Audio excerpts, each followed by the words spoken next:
You know that moment when you realize your pink slip came with a side of karma? Yeah, me neither, until I watched my ex-boss's marriage implode in real time because I pressed send on a 3-minute video masterpiece. My name's Wade Carson, and apparently, being good at your job means absolutely nothing when the boss decides his midlife crisis needs a corner office. Let me paint you a picture. Miami, Florida. Thursday afternoon, 4:47 p.m. I'm sitting in Griffin Chandler's glass-walled office, the one with the motivational posters about integrity and teamwork that apparently don't apply to him. 5 years I'd been with Apex Solutions.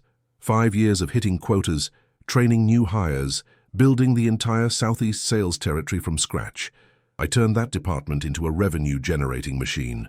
Griffin's doing his best, "This hurts me more than it hurts you" impression, which is hilarious considering he's about to ruin my week while sleeping just fine on his sleep number bed. Wade, you've been incredible, truly, but we need to inject some fresh energy into the team. Nothing personal, just business evolution. Business evolution. That's corporate speak for, I want to bang the new hire and she needs your job to make it look legitimate. The new hire in question, Tegan Hartley, 26, all Instagram filters and LinkedIn buzzwords. She'd shown up 6 months ago as an external consultant, which apparently meant sitting in meetings, nodding enthusiastically, and contributing absolutely nothing except an impressive collection of athleisure outfits. But Griffin, oh man, Griffin was fascinated. Suddenly, every strategy session needed Tegan's fresh perspective. Every client dinner required her unique insights. Meanwhile, I'm pulling 80-hour weeks, closing deals that kept the lights on and watching this train wreck in slow motion. Here's the thing about Griffin. Picture every suburban dad trying to prove he's still got it. 45, receding hairline he covers with expensive pomade, CrossFit membership he uses twice a month, and a Tesla he bought to feel young. Married to Vera for 18 years. Sweet woman, teaches 2nd grade, bakes cookies for church fundraisers, the whole wholesome package. 2 kids, both teenagers, both probably embarrassed by their dad's skinny jeans phase. We're offering a generous severance package, Griffin continued, sliding papers across his desk. 2 months' salary, extended health insurance, stellar reference letter. Translation, here's some guilt money, now get out before you realize what's happening. I signed. What else was I going to do? Lawyer up? In Florida's at-will employment wonderland, please? I shook his hand. His palm was sweaty, which should have been my first clue he knew exactly how dirty this was, and walked out with my box of desk belongings. 5 years, fits into one cardboard box. That's depressing. Friday morning, I'm on my couch in my Coral Gables apartment, stress-eating cereal and updating my LinkedIn, when my phone buzzes. Group text. From Tegan. Hey team, let's give Wade a proper send-off. Drinks at Mango's tonight, 7 p.m, open bar, company card. Let's show there's no hard feelings. No hard feelings. Right. The woman who just stole my job wants to buy me drinks to prove how magnanimous she is. The audacity could power a small city. My finger hovered over decline. But then something clicked. Call it intuition, call it spite, call it whatever. But I knew this party wasn't about me. This was about establishing her territory, showing everyone she's a team player, making herself look good. And Griffin, oh, he'd definitely be there. Probably already planning which Spotify playlist screamed, "I'm cool and relatable." I texted back, "Wouldn't miss it for the world." Then I did something petty and brilliant. I charged my iPhone to 100%, cleared out space for recording, and tested the camera quality. Crystal clear, even in low light. God bless technology. Mango's is this beachfront bar in South Beach. Overpriced mojitos, tourist trap vibes, but the company loved it because it had personality. I showed up at 7:15, fashionably late, wearing my best "I'm totally fine" smile. The whole department was there. Jeff from accounting, already 3 beers deep. Miranda from HR, pretending she hadn't processed my termination paperwork with visible glee. And there, holding court at the center table, Griffin and Tegan. She'd gone full "I'm one of the guys" mode. Leather jacket, artfully ripped jeans, drinking whiskey neat like she wasn't lactose intolerant, and normally ordered oat milk lattes. Griffin was orbiting her like a moth around an increasingly problematic flame. "Wade, you made it!" Tegan bounced over, all fake enthusiasm. "First round's on me, what are you drinking?" "Bourbon. Neat." I smiled. Might as well enjoy the company dime one last time. I positioned myself strategically, corner booth, good angle on the main table, phone propped against my jacket like I was just checking messages. Recording started at 7:23 p.m. The night progressed exactly as expected. Speeches about my contributions, delivered by people who couldn't name a single deal I'd closed. Toasts to new beginnings, led by the man who'd ended mine. And through it all, Griffin and Tegan gravitating closer together with every drink. By 9 p.m. his hand was on her lower back. By 10 p.m. they were whispering in the corner. By 11 p.m. they'd migrated to the outdoor patio, thinking the darkness and rum runners made them invisible. Wrong. My phone caught everything. The way his wedding ring glinted when he tucked her hair behind her ear. The laugh she did. You know the one where women touch a guy's chest. The kiss that started playful and ended with his hand literally grabbing her ass in the parking lot at 1:12 a.m., right next to the company Audi with the license plate Apex Row 1. I stopped recording at 1:14 a.m., 10 hours of footage, but I only needed 3 minutes. Saturday, I became a video editor. iMovie is shockingly intuitive when you're motivated by spite. I cut together the highlight reel. Griffin's wedding ring in close-up, dissolved to the first inappropriate touch. Tegan laughing, cut to them making out. The company car, nice and clear in the background. I added timestamps, elegant lower thirds with their names and titles, even threw in Fleetwood Mac's Dreams as ironic background music, because I'm classy like that. The final product was Chef's Kiss. 3 minutes, 14 seconds of career-ending, marriage-destroying, absolutely undeniable evidence. I blurred the really explicit stuff. I'm petty, not criminal, but left enough that anyone watching would know exactly what happened. Now came the important part. Delivery. I could have sent it to HR, could have posted it publicly, could have done a million chaotic things. But I'm not stupid. I needed surgical precision. I found Vera Chandler's personal email, thank you, church newsletter mailing list, and crafted a simple message. Mrs. Chandler, I'm sorry you have to see this, but you deserve to know the truth. This was filmed last night at my farewell party. I thought you should see what your husband was doing while you were home with your kids. I'm sorry. Wade Carson. I attached the video, checked it twice. Then at 11:47 p.m. on Saturday night, I pressed send, and then I waited. Sunday morning, I woke up to 17 missed calls. None from Vera, which was either very good or apocalyptically bad. All from unknown numbers, which meant word was spreading faster than a Florida wildfire in August. I silenced my phone, made coffee, and waited for the universe to catch up with Griffin's mistakes. The first sign came at 8:47 a.m., Facebook notification. Vera had posted something. I clicked and, holy mother of public humiliation, she'd gone nuclear. The video, my video, posted publicly on her Facebook wall with a caption that was pure Southern passive aggression, 18 years of marriage, 2 beautiful children, and this is what working late looks like. For anyone wondering why I won't be at church today, or ever again with this man, here's your answer. Feel free to share. Everyone should know who they're really dealing with. Within an hour, it had 847 shares. The comments section was a beautiful disaster. Church ladies I'd never met were typing paragraphs about the sanctity of marriage. Griffin's college buddies were roasting him with laughing emojis. Someone's aunt wrote a literal essay about betrayal that could have been published in a self-help book. My personal favorite? Griffin's boss, the regional VP, Douglas Hartwell, commented, "Meeting, Monday, 8 a.m. sharp. 3 words, maximum devastation." I screenshot everything, for posterity, and maybe a little bit because watching karma work in real time is incredibly satisfying when you're unemployed and vindictive. Sunday afternoon, my phone rang. Unknown number, Miami area code. I answered. Wade Carson, woman's voice, professional, crisp, speaking. "This is Patricia Vance from Meridian Strategies. I'm sure you're having an interesting weekend." Understatement of the century, Patricia. But I wanted to reach out before you committed to anything else.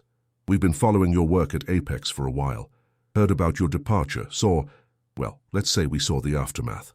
Anyone who can edit content that compelling while being that strategically precise is someone we need on our team. I blinked. I'm sorry. You're offering me a job because I exposed my boss cheating. We're offering you a job because you clearly understand narrative, timing, and digital strategy. The cheating exposure was just proof of concept. We're a marketing and brand management firm. specializing in crisis communication and reputation management. Ironic, I know. Interested? 3 more companies called by Monday morning. 2 marketing agencies, 1 digital media startup. Apparently my viral video editing skills were in high demand. Who knew revenge could be a marketable skill set? But the real chaos was happening at Apex. Monday, 7:53 a.m., I got a text from Jeff, the accounting guy who'd witnessed my downfall and Griffin's makeout session. Dude, you missed what tree? Griffin showed up at 7:30. Vera was waiting in the parking lot with a lawyer and her brother, who's apparently a former Marine. Security had to intervene. It was incredible. I texted back, please tell me someone recorded it. Better. Security camera footage, already circulating internally. I'll send it. The video arrived 30 seconds later. Vertical phone recording of the security monitor. Grainy, but sufficient. Vera, looking like a woman who'd spent 18 years building a life only to watch it explode on social media. Standing next to a man built like a refrigerator in a dress shirt. Griffin arriving in his Tesla, seeing them, visibly panicking. The conversation was inaudible, but body language doesn't lie. Vera thrust papers at him. The lawyer, sharp suit, briefcase, radiating "you're screwed" energy, said something that made Griffin's face go white. The brother crossed his arms. Griffin tried to enter the building. Security blocked him. Then Douglas Hartwell appeared. 50-something, silver hair, always dressed like he was photographing for Forbes. He spoke briefly with Vera and the lawyer, nodded, then turned to Griffin and pointed toward the parking lot exit. Griffin Chandler was escorted off the property of his own workplace at 7:58 a.m. on a Monday morning. Jeff's next text, Tegan's in HR right now. Been there for 40 minutes. This is better than Netflix. I responded, keep me posted. This is the only entertainment I've got.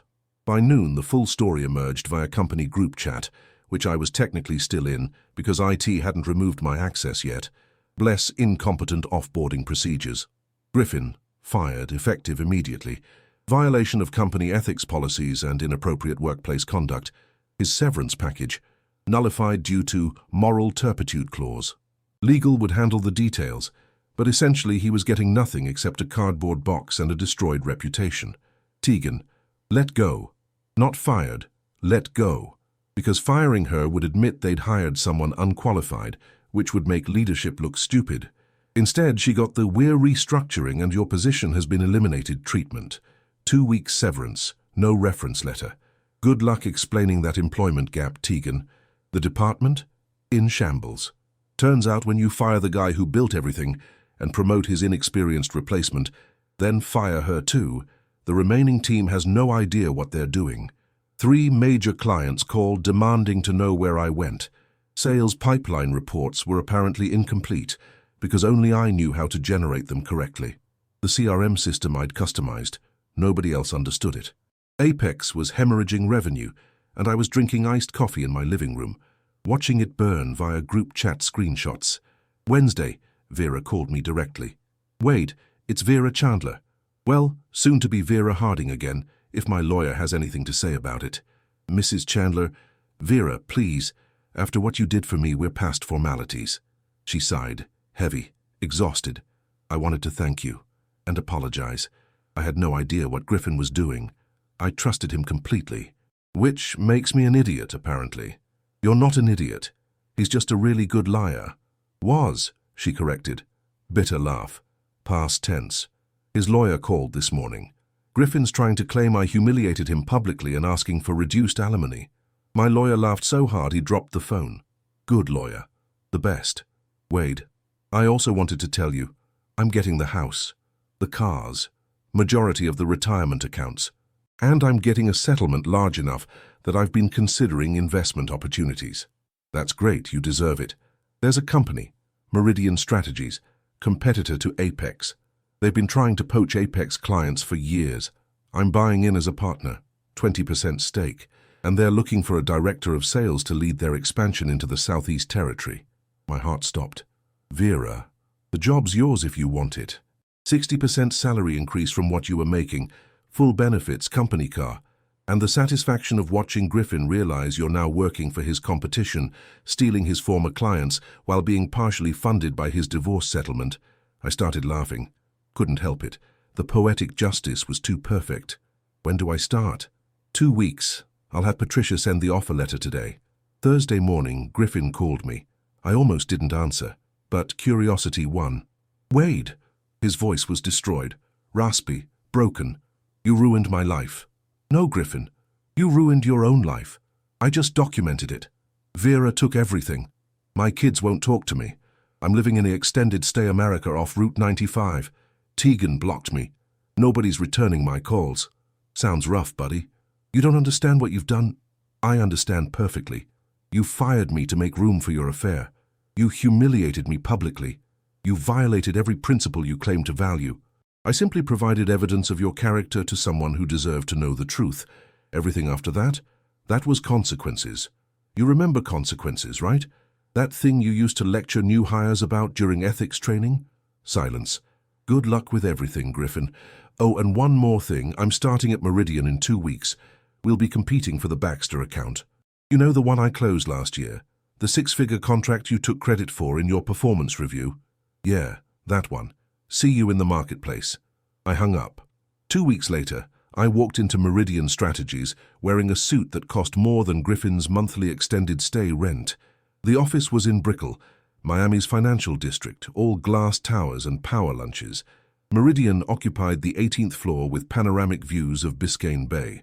My new office had a window, an actual window. At Apex, I'd been in a cubicle maze that smelled like burnt coffee and broken dreams. Patricia Vance met me at reception, late 40s, sharp blazer, handshake that could crack walnuts. Wade, welcome to the team. Let's get you oriented. Orientation lasted 3 hours. Company structure, client portfolio, sales protocols. Then came the interesting part. We've been monitoring Apex since Vera came aboard as partner, Patricia explained, sliding a folder across the conference table. They're in freefall. Lost 3 major accounts last week. Internal morale is non-existent. And their Q3 projections are, she smiled, predatory, optimistic at best. I opened the folder. Client lists, revenue reports, organizational charts with red X marks through departed employees. It was beautiful. Your old clients are vulnerable, she continued. Baxter Industries especially. Their contract renewal is in 6 weeks. Current Apex rep is, she checked her notes, Marcus Webb, 24 years old, 3 months experience, couldn't close a car door, let alone a 6-figure deal. Marcus was my intern last summer, I said. Good kid, eager, absolutely not ready for the Baxter account. Perfect. Here's what we're proposing. You reach out to Baxter directly. Leverage your existing relationship. Offer them what Apex can't, stability, experience, and someone who actually returns phone calls. We'll match their current rate and throw in additional consulting services. Apex loses their second biggest client, and we gain a flagship account to build Southeast expansion around. I leaned back. That's aggressive. That's business. Apex played dirty when they fired you for Tegan. Now we play smart. Patricia's expression softened slightly. Look, I know corporate revenge isn't everyone's style, but Vera's invested significant capital here. She wants results. And frankly, watching Griffin's former company collapse while you thrive, that's not just business. That's poetry. She wasn't wrong. I started immediately, called Robert Baxter, CEO, 60-something, old-school handshake deal type, who valued relationships over PowerPoints. We'd built genuine rapport during contract negotiations last year. He'd even invited me to his daughter's wedding. Wade, heard you left Apex. Sorry to see you go, son. That company's been a mess since you departed. Appreciate that, Robert. Actually, that's why I'm calling. I'm with Meridian Strategies now. We're expanding our industrial services division, and I wanted to discuss your contract renewal before you get locked into something that might not serve you best. Silence. Calculating silence. Marcus called me yesterday, Robert finally said. Kid's nervous as a long-tailed cat in a room full of rocking chairs. Kept apologizing for things that weren't even problems. Wade, I'll be straight. I don't trust Apex anymore. Not after what I saw online about your former boss. If that's how they handle personnel, how they gonna handle my account? That's a valid concern. How about I come up to Jacksonville next week? Bring our proposal. No pressure. Just a conversation between professionals. Thursday work? I'll buy lunch. Thursday's perfect. I hung up and immediately started preparing.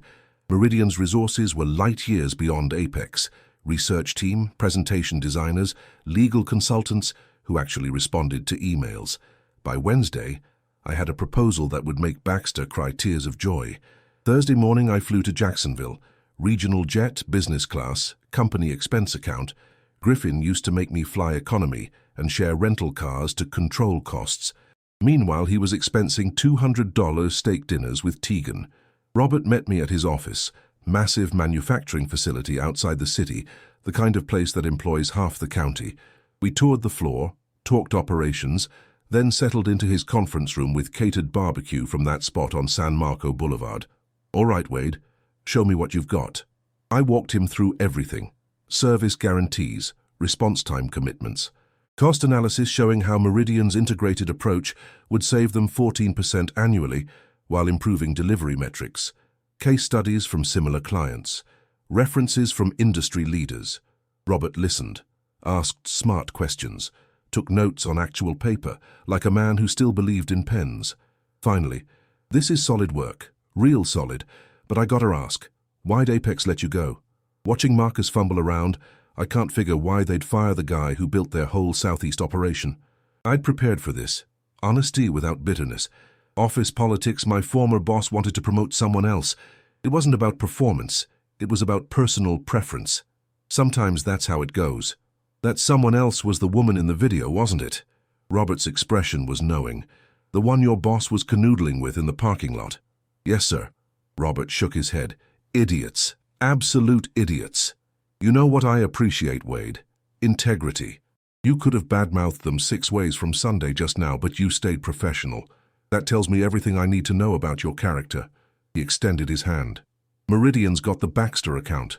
I'll have my legal team start transition paperwork tomorrow. We shook. 6-figure contract, locked, sealed, delivered. I called Patricia from the airport. Baxter's in. Signed letter of intent. Contracts next week. Her laugh was genuine. Outstanding. Vera's going to be thrilled. She specifically asked me to keep her updated on your progress. Between you and me, I think watching you succeed is therapeutic for her. How's the divorce proceeding? Devastatingly well. Griffin's lawyer tried arguing he deserves half the Meridian investment since it was purchased during marriage. Vera's lawyer presented evidence that funds came from her inheritance, her late mother's estate, which Florida law considers separate property. Griffin got nothing. Again. Couldn't happen to a nicer guy. Back in Miami, I settled into a rhythm. Meridian was everything Apex pretended to be.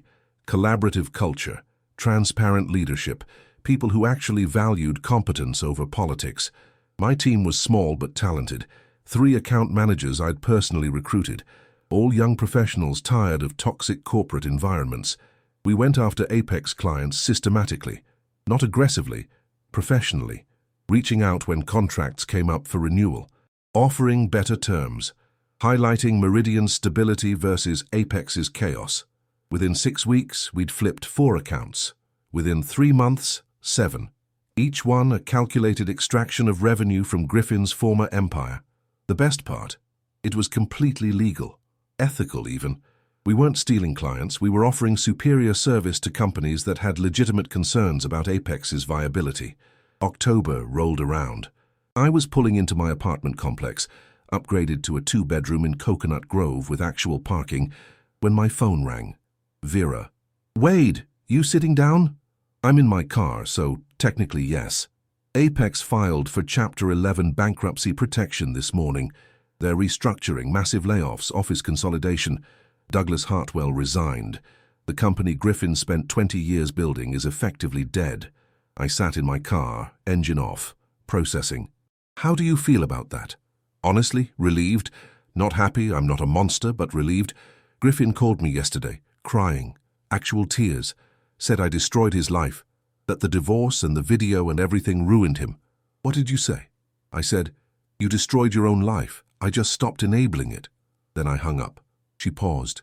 Wade, I wanted to thank you again. Not just for the video, though. That was certainly the catalyst. But for showing me that being betrayed doesn't mean being broken. You got fired, humiliated, and you turned it into an opportunity. That inspired me. I could have hidden, could have pretended everything was fine. Instead, I took my settlement, invested in myself, and built something new. So thank you. Vera, you did the hard work. I just pressed send on an email. That email changed everything. For both of us. After we hung up, I sat there watching palm trees sway in the parking lot breeze. 6 months ago I'd been fired, humiliated, replaced by someone half my age with twice the audacity. Now, director of sales at a thriving firm, salary that actually reflected my value, team that respected my leadership, and my former boss was somewhere in a budget motel, watching his empire crumble while I built a new one from the ashes of his mistakes. Karma doesn't always deliver, but when it does, man, it's efficient.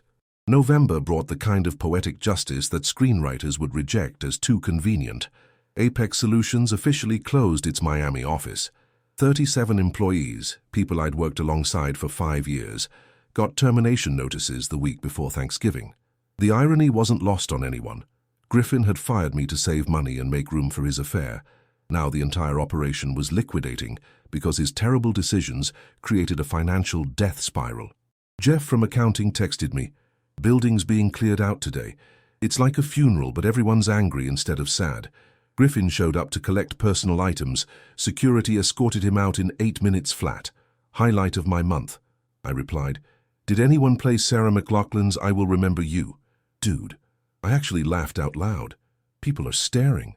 The schadenfreude was delicious, but the real satisfaction came from watching the aftermath unfold across multiple fronts simultaneously. The professional devastation. Apex's bankruptcy proceedings revealed fascinating details. Turns out Griffin had been padding expense reports for months.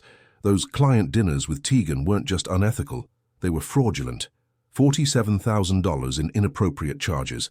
The bankruptcy trustee flagged it.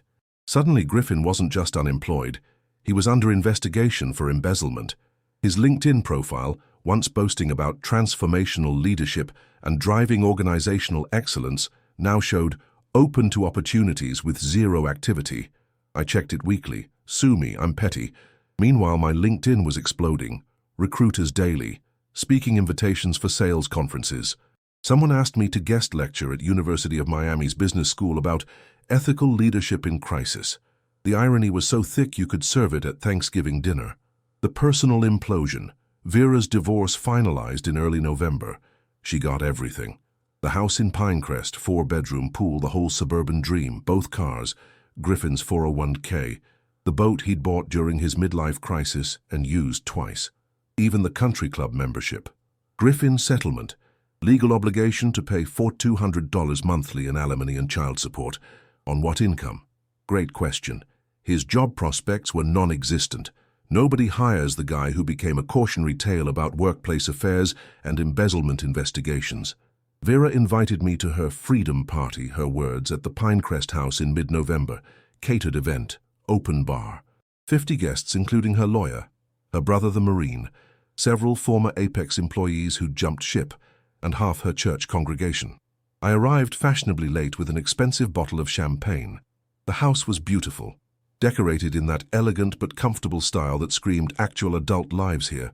Photos of Vera's kids, Carson, 16, and Mallory, 14, covered the mantel. Neither resembled Griffin much, which was probably a blessing for them. Vera greeted me in the foyer. She looked 10 years younger than 6 months ago. New haircut, genuine smile, energy that radiated, "I'm finally free. Wade, you made it." She hugged me. Actual warm hug. Come in, come in. Everyone's been asking about you." The party was exactly what Griffin's farewell party should have been. Genuine celebration among people who actually liked each other. No forced small talk, no performative enthusiasm, just legitimate joy. Vera's lawyer, a sharp woman named Monica Reeves, cornered me by the bar. "You're the infamous video editor. Guilty as charged." That was brilliant work, devastating but brilliant. I've been practicing family law for 19 years. Rarely do I get evidence that airtight. She sipped her wine. Griffin's lawyer tried everything. Claimed emotional distress. Argued Vera violated his privacy. Suggested the video was edited to misrepresent innocent behavior. The judge literally said, "Counselor, I have eyes." Motion denied. Music to my ears. "Between you and me," Monica leaned closer, "Griffin's situation is about to get worse. The embezzlement investigation is expanding. They found irregularities going back 18 months. If charges get filed, he's looking at potential jail time. I process that. Jail? White-collar facility. Minimum security. But yes, federal wire fraud carries serious penalties. His lawyer's probably negotiating a plea deal as we speak. Suddenly the champagne tasted even better. The Tegan footnote. Remember Tegan? The consultant turned homewrecker turned unemployed scapegoat? Her trajectory post-Apex was equally satisfying. She'd tried pivoting to influencer status, Instagram posts about surviving toxic workplaces and rising above drama. The comments section was brutal. People who'd seen the video recognized her. Someone created a parody account. Her follower count plummeted. Last I checked, because again I'm petty, she was working retail at a Sephora in Aventura Mall. Nothing wrong with retail work, but it's quite the fall from stealing a director position at a major firm. Griffin had texted her repeatedly after everything imploded, according to Vera, who'd seen the phone records during discovery. Tegan blocked him after message 37. Even she had standards, apparently. Low ones, but standards nonetheless. The Meridian triumph. While Apex burned, Meridian soared. By December, we'd absorbed 11 former Apex accounts. My team expanded to 8 people. Patricia promoted me to VP of Southeast Operations, corner office, executive parking spot, stock options. The Baxter contract alone generated enough commission that I bought a condo in Coral Gables. Actual property ownership, not renting. 2 bedrooms, balcony overlooking the water, building with a gym I'd actually use. My first day in the new place, I stood on the balcony with morning coffee, watching boats drift across Biscayne Bay. 6 months earlier, I'd been fired, humiliated, replaced. Now I was thriving in ways Griffin never imagined possible. The doorbell rang. Delivery. Large envelope. Meridian return address. Inside, formal invitation to the company's annual leadership retreat. Turks and Caicos. All expenses paid. +1 welcome. I texted Patricia. This is real. Not a joke. 100% real. You've earned it. Bring someone special. Or don't. Either way, enjoy paradise on the company dime. I didn't have someone special. But you know what? I had self-respect, financial stability, professional success, a future I'd built from the ashes of someone else's betrayal. Griffin had a federal investigation and extended stay America. The chance encounter. 3 days before Christmas, I was at Whole Foods, because I'm that guy now, shopping at Whole Foods instead of Publix, when I literally bumped carts with someone in the organic produce section. Griffin. He looked terrible. Worn-out hoodie, unshaven, hair unwashed, shopping basket containing ramen, cheap beer and frozen dinners. The kind of groceries that scream, I've given up. He recognized me immediately. Froze. Wade. Griffin. I kept my voice neutral, professional. How are you? Stupid question. Clearly he was drowning, but social convention demanded I ask, how do you think I am? His voice cracked. I lost everything. My job, my family, my house. Vera took it all. You took my clients. The feds are investigating me. I'm living in a motel eating gas station sandwiches. My kids won't return my calls. And you're standing here in a designer suit, shopping at Whole Foods, asking how I am? I looked at him. Really looked. This broken man used to have power over my livelihood, used to determine my professional worth, used to swagger around the office talking about accountability and consequences. Griffin, I didn't take anything from you. You gave it away. You chose to cheat on your wife. You chose to fire me unjustly. You chose to commit fraud with company money. Every single consequence you're experiencing is the direct result of your own decisions. I just provided documentation. You destroyed me. No. I exposed you. There's a difference. I moved my cart past his. Merry Christmas, Griffin. I genuinely hope you figure things out. I walked away. Didn't look back. Didn't feel guilty. Just felt complete. Karma had delivered. Thoroughly. 6 months after that Whole Foods encounter, I'm sitting on my balcony watching the Miami sunset turn Biscayne Bay into liquid gold, and I'm thinking about consequences. Not the dramatic kind, the quiet ones. The ones that reshape your entire understanding of what you actually deserve. Griffin taught me something valuable, though he'd never admit it. Being good at your job means nothing if you're working for people who don't value competence. I'd spent 5 years trying to prove my worth to a man who measured value by how much you stroked his ego.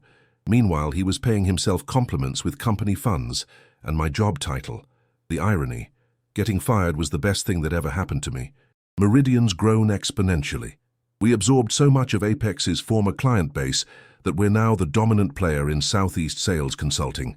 My team's expanded to 15 people, all handpicked, all talented, all treated with actual respect.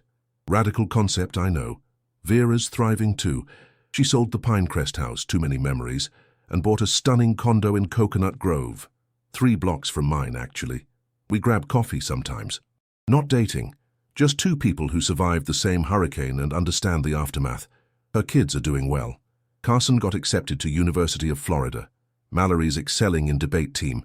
Both occasionally see Griffin, supervised visits, per the custody agreement, but neither calls him for advice anymore. That's what happens when your father becomes a cautionary tale about poor life choices. Griffin himself, last I heard, he took a plea deal. 3 years probation, restitution payments, community service. No jail time, but the felony conviction means his career in corporate America is permanently over. He's working at a car dealership in Homestead, sales position, making maybe 40 grand a year. Ironic that he's now doing the job he always looked down on. Tegan's Instagram went private after the parody accounts multiplied. Smart move. The internet has a long memory and zero chill. As for me, the leadership retreat in Turks and Caicos was incredible. Met a woman there, another executive, different company, shared sense of humor about corporate absurdity. We're taking it slow, but it's promising. Turns out when you're not desperately clinging to a toxic situation, you have energy for actual healthy relationships. I learned something else. Documentation isn't revenge, it's accountability. People love calling me vindictive for filming that party. But here's the thing. I didn't create the situation. I just refused to let it stay hidden. Griffin made choices. Tegan made choices. I simply ensured those choices had visible consequences. Would I do it again? Absolutely. Without hesitation. Not because I'm cruel, but because sunlight is the best disinfectant. Cheaters count on silence. Toxic bosses rely on victims staying quiet. The moment you document and expose, their power evaporates. My younger team members ask me sometimes, how do you handle workplace politics? Simple. I don't play games I can't win, honestly. If the system's rigged, I leave. If someone's acting unethically, I document. If leadership doesn't value integrity, I find leadership that does. Life's too short to waste on people who treat competence like it's negotiable. The best revenge isn't destruction, it's building something better while they watch. Griffin didn't just lose his job and family. He lost his narrative. He can't claim he's a victim when there's literally video evidence of his choices. He can't rewrite history when the internet archived everything. His legacy is permanent, and it's pathetic. Meanwhile, my legacy is growing. Just closed a partnership deal with 3 Fortune 500 companies. Patricia's talking about opening a West Coast office with me as regional president. The same skills Griffin dismissed as not leadership material are now building an empire. I keep that original 3-minute video saved on an encrypted drive. Not to watch, I've seen it enough, but as a reminder that sometimes your lowest moment is just the universe clearing space for something exponentially better. Griffin thought firing me would solve his problems. Instead, it freed me to become his competitor, empowered his wife to escape, and exposed his corruption to authorities. One termination letter created a domino effect that dismantled his entire existence. That's not revenge. That's just really efficient karma. People ask if I'm happy now. Honestly, I'm something better than happy. I'm satisfied. I wake up knowing my success came from competence, not manipulation. My team respects me because I earned it, not demanded it. My reputation is built on results, not empty corporate buzzwords. And Griffin, he wakes up knowing the entire internet watched him destroy his life in real time, documented in 4K with ironic background music. So here's what I learned from this whole experience. Your character isn't tested when things go well. It's tested when someone powerful treats you like you're disposable. You can either internalize that message, or you can document their behavior, leverage your skills, and build something they'll never touch. I chose option 2. Best decision I ever made. The sunset's fading now, turning the bay from gold to purple. My phone buzzes.